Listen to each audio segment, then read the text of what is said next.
பிறவியிலேயே ஊனமுற்றவர்களாக குழந்தைகள் பிறக்கக்கூடிய ஆபத்தையும் கருவிலேயே குழந்தைகள் மரணிக்கக்கூடிய ஆபத்தையும் இந்த யுத்தம் உருவாக்கி இருக்கிறது என்கிற ஒரு மிக கொடுமையான செய்தி இன்றைக்கு நாசர் மருத்துவமனையினால் வெளியிடப்பட்டிருக்கிறது. அவரை பொறுத்தவரையில ஈரானை எப்படியாவது பேச்சுவார்த்தை மேசைக்கு கொண்டு வந்து விட வேண்டும் என்கிற தேவை இருக்கிறது. அமெரிக்க அதிபர் டொனால்ட் ட்ரம்பினுடைய மக்கள் செல்வாக்கு 30% கீழே இறங்கி இருக்கிறது என்கிற அதிர்ச்சிகரமான மகிழ்ச்சிகரமான செய்தி வெளியாகி இருக்கிறது. அமெரிக்காவுக்கு ஆதரவான மொத்தம் 3 கப்பல்களை ஒரே நாளில் தட்டி தூக்கி இருக்கிறது ஈரான் என்கிற செய்திகள் இன்றைக்கு வெளியாகி இருக்கிறது. இந்த MSC பிரான்சிஸ்கா என்கிற கப்பல் மிக முக்கியமானது.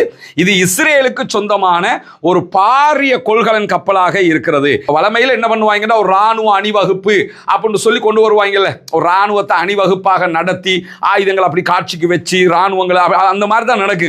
நேத்தெல்லாம் என்ன பண்ணாங்கன்னு கேட்டா அசால்ட்டா ஏத்திக்கிட்டு வா, இதுதான் பாலிஸ்டிக் மிசைல், இதுதான் அந்த மிசைல், இதுதான் இந்த மிசைல், எல்லாரும் வந்து பொதுமக்கள் எல்லாம் பார்த்துக்கன்னு சொல்லி கலாச்சி விடுற மாதிரி டொனால்ட் ட்ரம்ப் சர்வ சாதாரணமாக இந்த காட்சிகளை எல்லாம் அவர்கள் செய்து கொண்டிருந்த வேலைகளுக்கு மத்தியில தான்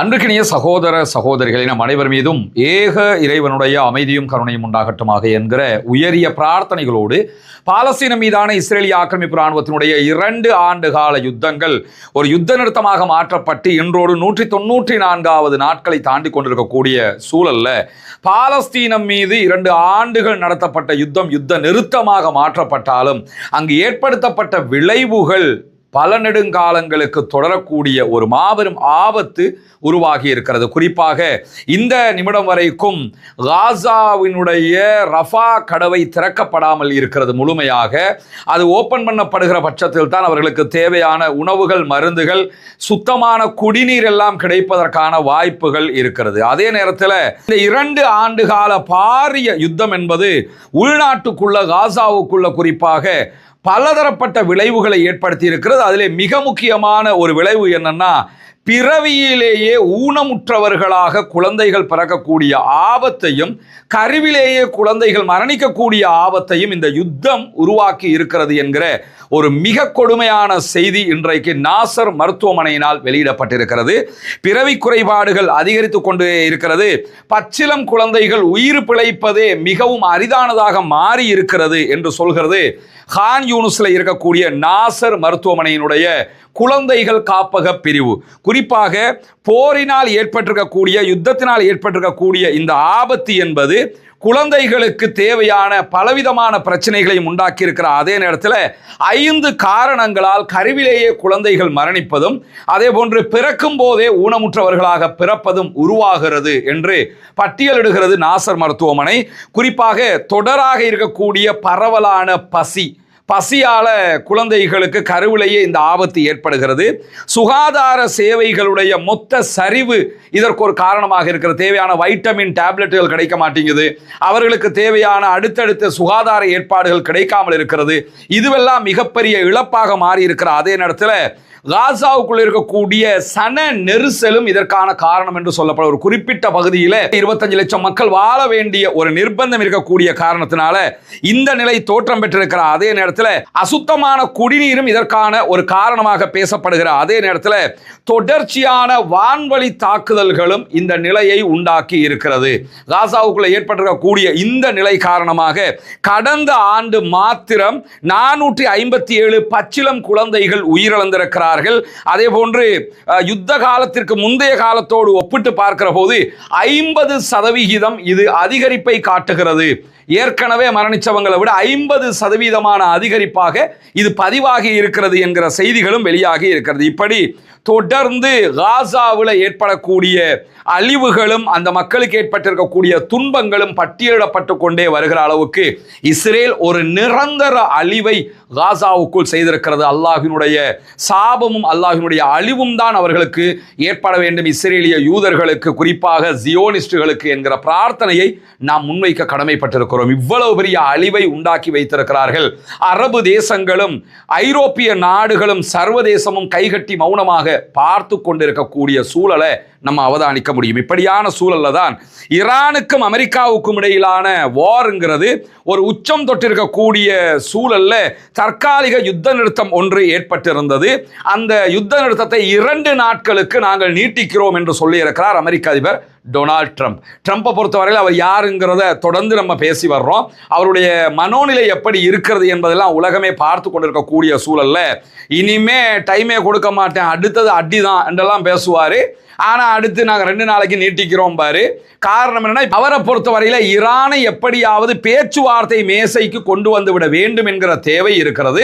ஏன்னா மீண்டும் ஒரு யுத்தத்தை அமெரிக்க அதிபர் வாயளவுல சண்டை போடலாமே தவிர நிஜமாக சண்டை போட முடியாத ஒரு சூழல் இருக்கிறது. இந்த யுத்தத்தில் அவ்வளவு அடியை அவங்க வாங்கி இருக்கிறாங்கிற காரணத்தினால பேச்சுவார்த்தைக்கு இழுப்பதற்கான வாய்ப்புகளை தான் அவர் தேடிக்கொண்டிருக்கிறார். அந்த அடிப்படையில் 2 நாட்கள் மேலதிகமாக யுத்த நிறுத்தம் நீட்டிக்கப்பட்டிருக்கிற புதன்கிழமைங்கிறது வெள்ளிக்கிழமை வரைக்கும் நீட்டிக்கப்பட்டிருக்கக்கூடிய சூழல் அமெரிக்காவில் ஒரு கருத்து கணிப்பு மேற்கொள்ளப்பட்டிருக்கிறது. அந்த கருத்து கணிப்பு பிரகாரம் அமெரிக்க அதிபர் டொனால்ட் ட்ரம்பினுடைய மக்கள் செல்வாக்கு 30% கீழே இறங்கி இருக்கிறது என்கிற அதிர்ச்சிகரமான மகிழ்ச்சிகரமான செய்தி வெளியாகி இருக்கிறது.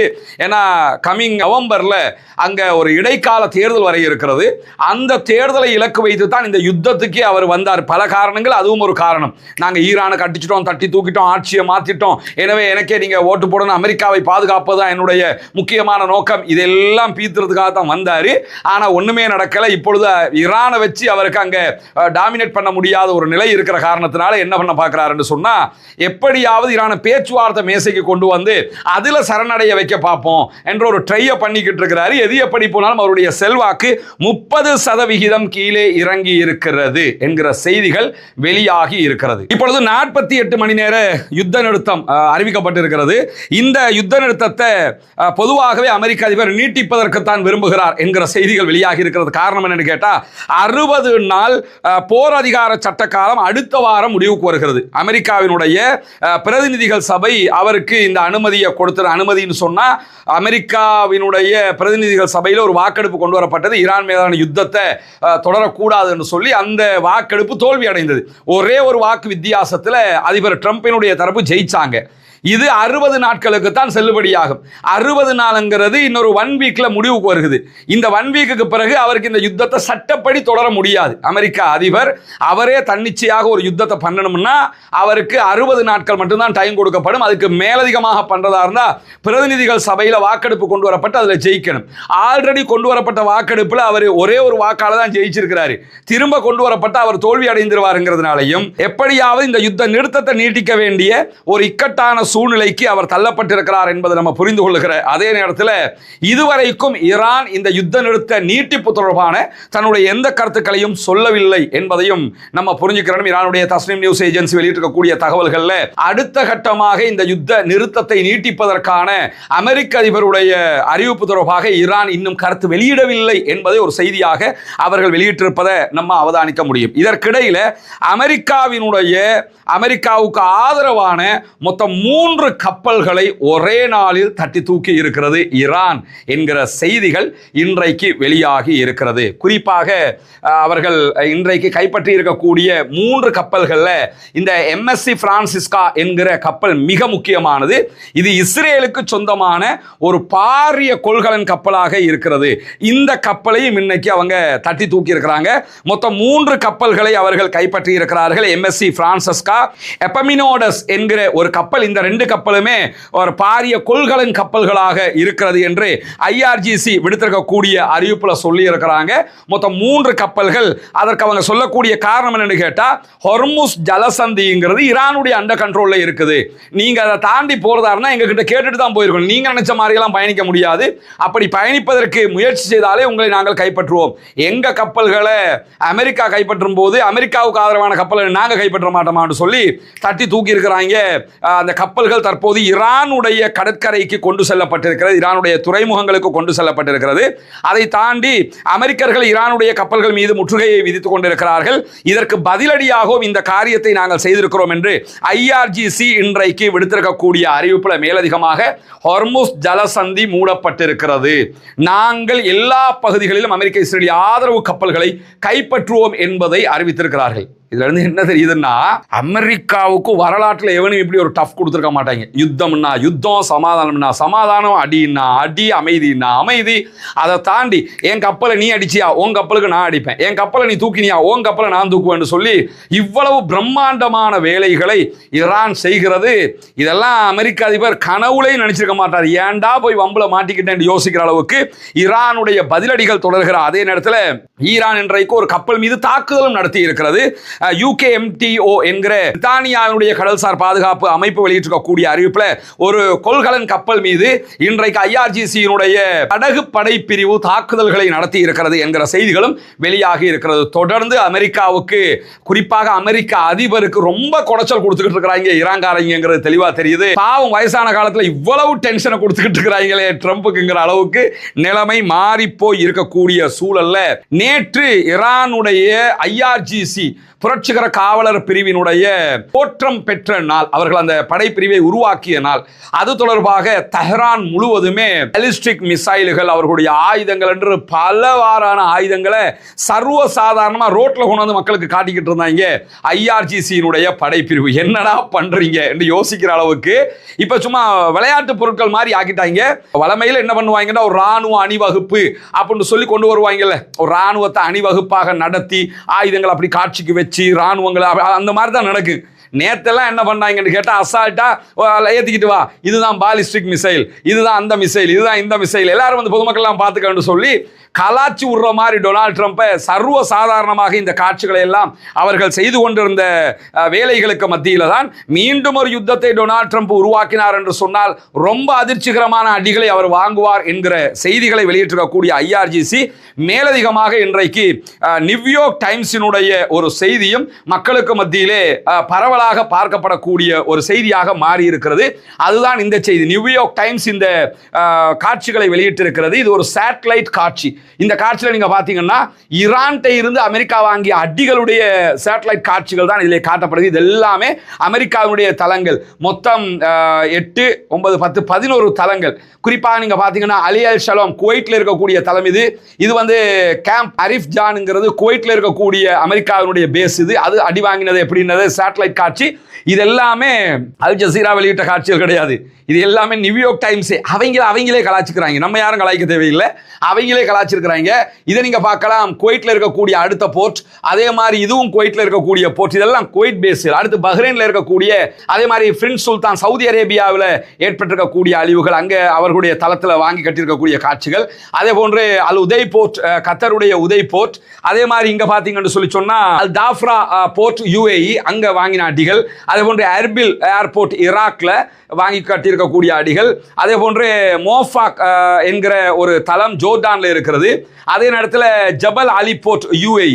இது எல்லாமே ஈரான்கிட்ட இருந்து வாங்கிய அடிகள். இதெல்லாம் அமெரிக்காவினுடைய போர்ட்டுகள். இதை போட்டு அவங்கள கலாய்ச்சிக்கிறாங்க. நம்ம கலாய்க்க எல்லாம் தேவையில்லை, வேறு ஊடகங்களும் கலாய்க்க தேவையில்லை. இந்த அளவுக்கு நிலைமை மாறி போயிருக்கக்கூடிய சூழல்ல ஈரானுக்கு போகக்கூடிய ஒரு 3000 கொள்கலன்களை கொண்ட ஒரு கப்பல் இப்ப அமெரிக்கா ஒரு தடையை விதிச்சுக்கிட்டு இருக்கிறதுனால, ஹொர்முஸை மூடி வச்சிருக்கிறதுனால அதை மீறி அப்பப்போ போறாங்க. இந்த அளவுக்கு நிலைமை மாறி போயிருக்கக்கூடிய சூழல்ல ஈரானுக்கு போகக்கூடிய ஒரு 3000 கொள்கலன்களை கொண்ட ஒரு கப்பல் இப்ப அமெரிக்கா ஒரு தடையை விதிச்சுக்கிட்டு இருக்கிறதுனால, ஹொர்முஸை மூடி வச்சிருக்கிறதுனால அதை மீறி அப்பப்போ போறாங்க. ஆனா ரிஸ்க் எடுக்காம ஈரானுக்கு போக வேண்டிய ஒரு 3000 கொள்கலன்கள் இருக்கிறது. இதெல்லாம் வந்து கராச்சி துறைமுகத்தில் தேங்கி இருக்கிறது. வேற வேற கப்பல்கள் அனுப்புறதுக்கு ஒரு ட்ரை பண்ணியிருக்கிறாங்க. அது சாத்தியப்படல என்றதோட கராச்சியில் இறக்கி வச்சிருக்கிறாங்க. இப்ப ஈரானும் பாகிஸ்தானும் மேற்கொண்டிருக்கக்கூடிய ஒரு பேச்சுவார்த்தைகள் அடுத்ததாக இந்த 3000 கொள்கலன்கள் பாகிஸ்தான் கராச்சி துறைமுகத்தில் இருந்து பாகிஸ்தானுடைய லாரிகள்ல ஈரானுடைய பார்டர் வரைக்கும் கொண்டு செல்லப்படும். அந்த பார்டர்ல இருந்து ஈரான் தன்னுடைய லாரிகள்ல அந்த 3000 கொள்கலன்களையும் எடுத்துக்கொள்வார்கள். அதாவது ஈரானுக்கு இருக்கக்கூடிய மிகப்பெரிய பலமே என்னன்னு கேட்டா, அந்த நாடு பெரிய நாடுங்கிறது. என்னதான் இந்த பக்கமாக பிளாக் பண்ணாலும் அடுத்து பாகிஸ்தான் வழியாக, ஆப்கான் வழியாக, பல நாடுகள் வழியாக அவங்க எல்லையை பகிர்கிற காரணத்தினால அவர்களுக்கு தேவையானதை பெற்றுக்கொள்வதற்கான வாய்ப்புகளும் இருக்கிறது. அந்த அடிப்படையில் தான் இந்த மாதிரியான ஒரு ஏற்பாட்டை செய்திருக்கிறார்கள். எனவே லாரிகள் மூலமாக பாகிஸ்தான் கராச்சியில இருந்து ஈரானுடைய எல்லைக்கு இந்த கொள்கலன்களை அனுப்ப இருக்கிறது என்கிற செய்திகள் வெளியாகி இருக்கிறது. பாகிஸ்தானுடைய லீடு எப்படி இருக்குங்கிறதையும் புரிஞ்சுக்கிறேன். ரொம்ப டாப் லெவல்ல அவங்க நின்று செயல்பட்டு கொண்டிருக்கக்கூடிய சூழல்ல முதல்ல பேச்சுவார்த்தை நடத்துவதற்கு நாங்கள் தயார். ஆனால் ஹொர்முஸ்ல எங்க துறைமுகங்களை வழிமறைக்கிறத அமெரிக்கா நிறுத்தினா மட்டும்தான் நாங்கள் பேச்சுவார்த்தைக்கு வருவோம், இல்லைன்னா நாங்கள் வரமாட்டோம் என்று சொல்லி இன்றைக்கும் ஈரான் அறிவித்திருக்கக்கூடிய ஒரு சூழல் நம்ம பார்க்க முடிகிற அதே நேரத்தில் இஸ்ரேலுக்காக உளவு பார்த்த ஈரானுடைய குடிசார் பாதுகாப்பு அதிகாரி ஒருவருக்கு இன்றைக்கு ஈரான் மரண தண்டனை விதித்திருக்கிறது. எவனாவது மொசாதுக்கு வேலை பார்த்தான், அமெரிக்காவுக்கு துப்பு கொடுத்தான், அவ்வளவுதான், தூக்கிடுவாங்க. அதே மாதிரி ஒரு வேலையை செஞ்சிருக்கிறாங்க. இன்னைக்கும் ஒருவருக்கு மரண தண்டனை விதிக்கப்பட்டிருக்கு. ஈரானுடைய நீதித்துறை அதிகாரப்பூர்வமாக இந்த செய்திகளை வெளியிட்டிருக்கிற அதே நேரத்தில் ஈரானுடைய ஆதரவு ஆயுத குழுக்களுக்கு அழுத்தம் கொடுக்கும் விதமாக ஈராக்குக்கான பணப்பரிமாற்றத்தை நிறுத்துவதாக அமெரிக்கா அறிவித்திருக்கிறது. ஈராக்கை பொறுத்தவரையில் ஈராக்கில் சதாம் ஹுசைனுடைய மரணத்துக்கு பிறகு முழு ஈராக்கையும் அமெரிக்கா அண்டர் கண்ட்ரோலுக்கு கொண்டு வந்திருக்கிறது. ஈராக்குக்குள்ள குர்து கவர்மெண்ட் ஒன்று இருக்குது, அதே மாதிரி பொதுவான ஒரு கவர்மெண்ட் இருக்குது. இப்படி 2 கவர்மெண்ட்டுகள் இருந்தாலும் ஈராக்கினுடைய எண்ணெய் விற்பனை முழுவதுமாக அமெரிக்கா தான் பண்ணி கட்டுறாங்க. அதனுடைய வருமானம் எல்லாமே அமெரிக்காவுடைய திரைசேரிக்கு தான் போகும், அங்கதான் அவங்க வச்சுக்கிடுவாங்க. ஆனா அங்க இருந்து அப்பப்ப ஈராக்குக்கு தேவையான காசுகளை கொடுத்து கொண்டிருப்பாங்க. அந்த அடிப்படையில் ட்ரம்ப் நிர்வாகம் ஈராக்குக்கான அமெரிக்க டாலர்கள் வழங்குவதை நிறுத்தி வைப்பதாக அறிவித்திருக்கிறார்கள். குறிப்பாக தி வால் ஸ்ட்ரீட் ஜேர்னல் வெளியிட்டிருக்கக்கூடிய செய்தியை இன்னைக்கு நம்ம படிக்க முடிகிறது. அதுல $500 மில்லியன் கொண்ட அமெரிக்க டாலர் நோட்டுகள், அமெரிக்காவுடைய டாலர் இருக்குதா இல்லையா, அதுல $500 மில்லியன் நோட்டுகள் கப்பல்ல ஈராக்குக்கு வர இருந்தது. அதை அமெரிக்கா தடுத்திருக்கிறது. காரணம் என்னன்னு கேட்டா, நீங்க ஈரானிய ஆதரவு குழுக்கள் ஈராக்குக்குள்ள இருக்குது, அதையெல்லாம் நீங்க இல்லாமல் ஆக்கணும். ஏண்டா நீ 10-15 வருஷமா ஈராக்கை கையில வச்சுக்கிட்டு இருந்தே உன்னால இல்லாமல் ஆக்க முடியல, இப்ப இவன் மட்டும் இல்லாமல் ஆக்கிடுவானா? அது நடக்கிறது சாத்தியமா? அந்த காசை வச்சுக்கிறதுக்காக இந்த அழுத்தத்தை கொடுக்குறாங்க. நியூயார்க்கினுடைய ஃபெடரல் ரிசர்வ் வங்கியினுடைய கணக்குகளில் தான் இந்த பணம் இருக்கிறது. இது ஈராக்கினுடைய எண்ணெய்களை விற்பதினூடாக வரக்கூடிய வருமானம். அந்த வருமானத்தை ஈராக்குக்கு கொடுக்க மாட்டோம் என்று சொல்லி தடுத்திருக்கிறார்கள். ஈராக்கியர்கள் சதாம் ஹுசைனை விரட்டி எவ்வளவு பெரிய சிக்கலுக்குள் மாட்டிக்கொண்டிருக்கிறார்கள் என்பதையும் நம்ம புரிய முடியும். அமெரிக்காவை பொறுத்தவரையில் அடுத்த நாடுகளில் எண்ணெய் வளத்தை எடுக்கணும், அதை விற்கணும், தான் உழைச்சிக்கணுங்கிறதுக்காக தான் இவ்வளவு பண்றான். இவன் போய் முட்டின ஒரே இடம் ஈரானிடத்தில் மட்டும்தான் என்பதை நம்ம புரிந்து கொள்ளுகிற அதே நேரம் இலங்கையினுடைய கிழக்கு பகுதிகள் பொத்துவில்ல செய்து வரக்கூடிய இஸ்லாத்தை ஏற்றுக்கொண்ட சகோதர சகோதரிகளுக்கான வீடு கட்டும் கட்டுமான பணிகளுக்கு தந்து உதவுங்கள் என்று சொல்லி, ஏன்னா ஜக்காத்தை பெறக்கூடிய தகுதி படைத்த 8 கூட்டத்தாரில் இந்த இஸ்லாத்தை ஏற்றுக்கொண்ட சகோதரர்களும் அடங்குகிறார்கள். அவர்கள் ஏழைகள் என்கிற காரணத்தினால அவர்கள் மிஸ்கீன்கள், அதே போன்று ஃபக்கீர்கள் பட்டியலையும் வருவாங்க. மொத்தத்தில் ஜக்காத் பெறக்கூடிய 8 கூட்டத்தில் 3 கூட்டத்தினுடைய நன்மைகள் அவர்களுக்கு கொடுக்கக்கூடிய உதவிகளால் நமக்கு கிடைத்துவிடும் என்கிற செய்திகளை உங்களுக்கு நம்ம தொடர்ந்து சொல்லிக் கொண்டு வந்தோம். அங்குள்ள காட்சிகளையும் நம்ம காட்டியிருந்தோம். ஏற்கனவே 5 வீடுகளை நம்ம கட்டி கையளிச்சிருக்கிறோம். அந்த காட்சிகள் எல்லாம் தொடர்ந்து நீங்கள் பார்த்து வருகிறீர்கள். அதை தாண்டி இன்னும் 9 வீடுகள் கட்ட வேண்டிய தேவை இருக்கிறது. மொத்தம் 14 வீடுகள் என்கிற தகவல்களை உங்களுக்கு நம்ம சொல்லி வந்தோம். அதற்கான உதவிகளை நீங்கள் தொடர்ந்து வழங்கி வருகிறீர்கள். உங்களுடைய ஜக்காத்து தான தர்மங்களை தந்து வருகிறீர்கள். அந்த அடிப்படையில் தற்போது நம்ம 6வது வீட்டை கட்டுகிற பணியை ஆரம்பித்திருக்கிறோம். அதனுடைய காட்சிகளை தான் நீங்கள் முன்னாடி பார்க்குறீங்க. நீங்கள் தரக்கூடிய உதவிகளை கொண்டுதான் மக்களுக்கு தேவையான ஏழை எளிய மக்களுக்கு உரிய எல்லா காரியங்களையும் நம்ம பண்ணி வர்றோம். தித்வா புயலுக்கான பணிகளாக இருந்தாலும் சரி, அதற்கு பிறகு வாட்டர் டேங்கை நம்ம ஓப்பன் பண்ணி கொடுத்ததாக இருந்தாலும் சரி, மற்ற எல்லா பணிகளும் நீங்கள் தரக்கூடிய ஜக்காத்து தான தர்மங்களை கொண்டு ஏழைகளுக்கு முறையாக செய்யப்பட்டு வருகிறது என்பது உங்களுக்கு தெரியும். அந்த அடிப்படையில் தான் தற்போது அல்ஹம்துலில்லாஹ் 6வது வீடை கட்டுகிற பணியை நம்ம ஆரம்பிச்சிருக்கிறோம். இந்த பணி தொடர்ந்து நடைபெற்று 14 வீடுகளும், மீதி இருக்கக்கூடிய 9 வீடுகளும் கட்டி முடிக்கப்பட வேண்டும் என்பதுதான் என்னுடைய பிரார்த்தனையும் நிச்சயமாக உங்களுடைய பிரார்த்தனையாகவும் இருக்கும். எனவே இந்த பணியை சிறப்பாக முடிப்பதற்காக தொடர்ந்தும் உங்களுடைய உதவிகளை வாரி வழங்குங்கள் என்கிற கோரிக்கையை இந்த இடத்திலே முன்வைத்துக் கொள்கிறேன். தொடர்ந்து இணைந்தீர்கள் ரஸ்மின் மயசி நியூஸ் மற்றும் ரஸ்மின் டாக்ஸ் ஆகிய 2 சேனல்களையும் இது தொடர்பான மிக முக்கியமான தகவல்களை உங்களோடு உடனுக்குடன் பகிர்ந்து கொள்வதற்கு தயாராக இருக்கிற அதே நேரம் ஆக்கிரமிப்புகள் ஓய வேண்டும், ஆக்கிரமிப்பாளர்கள் ஓய வேண்டும், ஆக்கிரமிப்புகள் நிறுத்தப்பட்டு மத்திய கிழக்கு முழுவதும் உலகம் முழுவதும் அமைதி திரும்ப வேண்டும் என்கிற பிரார்த்தனை அல்லாஹ்விடத்தில் முன்வைக்கிற அதே நேரம் பாலஸ்தீன அப்பாவிகளுக்கு எதிராகவும், லெபனானுடைய அப்பாவிகளுக்கு எதிராகவும், ஈரானுடைய அப்பாவிகளுக்கு எதிராகவும் நடத்தப்படுகிற இந்த பயங்கரமான தாக்குதல்கள் உடனடியாக முடிவுக்கு கொண்டு வரப்பட வேண்டும் என்கிற பிரார்த்தனையை முன்வைத்துக் கொண்டு ஆக்கிரமிப்பாளர்களுக்கு எதிராக தொடர்ந்தும் ஜனநாயக ரீதியாக குரல் எழுப்புவோமாக. வாஹிர் தஅவானா அல்ஹம்துலில்லாஹி ரப்பில் ஆலமீன்.